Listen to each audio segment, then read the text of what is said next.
In the video Assessment for Learning, there were 5 strategies provided to help assess students' learning.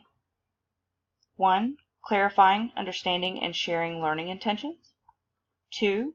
Engineering effective classroom discussions, tasks, and activities that elicit evidence of learning.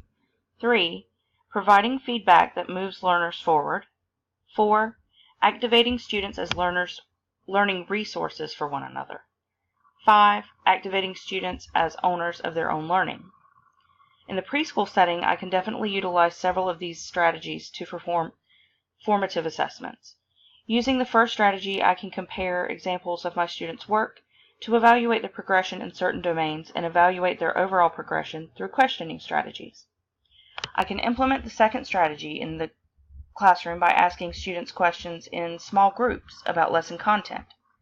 Providing feedback and receiving feedback from my students' work to adjust their learning experiences can help my students' understanding of lessons progress consistently.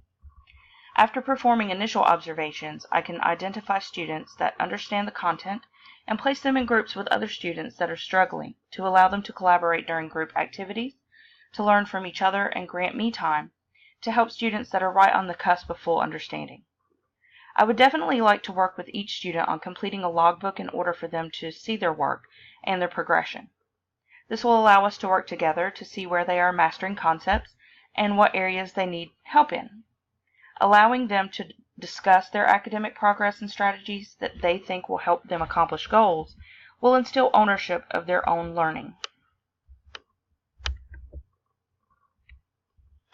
Formative assessments are part of the instructional process that helps teachers to adjust lessons and teaching by assessing what students understand during classroom activities.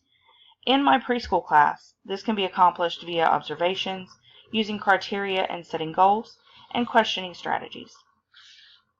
Summative assessments are performed after a unit of lessons or at the end of grade and help to gauge what students have learned and mastered in relation to Common Core state standards.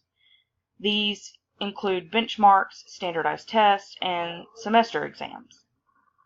In preschool, this would be done at regular intervals throughout the year to pull samples of the students' work to assess their progress based on standards, rather than standardized testing, as we do not test preschoolers.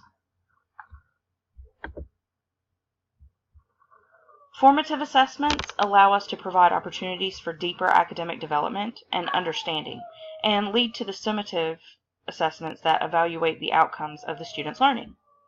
Utilizing formative assessments throughout the school year not only assists in evaluating students' understanding and progress up to a certain point in the year, but also helps teachers to develop their lesson plans and activities as they adjust their lessons on the needs of the students based on these assessments.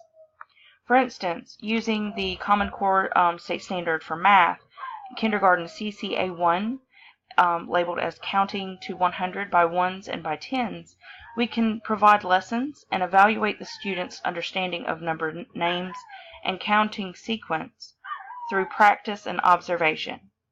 After performing a series of formative assessments, we can gather our reports to evaluate the students' progress by the data, and performing a summative assessment by evaluating their final progression of counting in sequence based on the standard.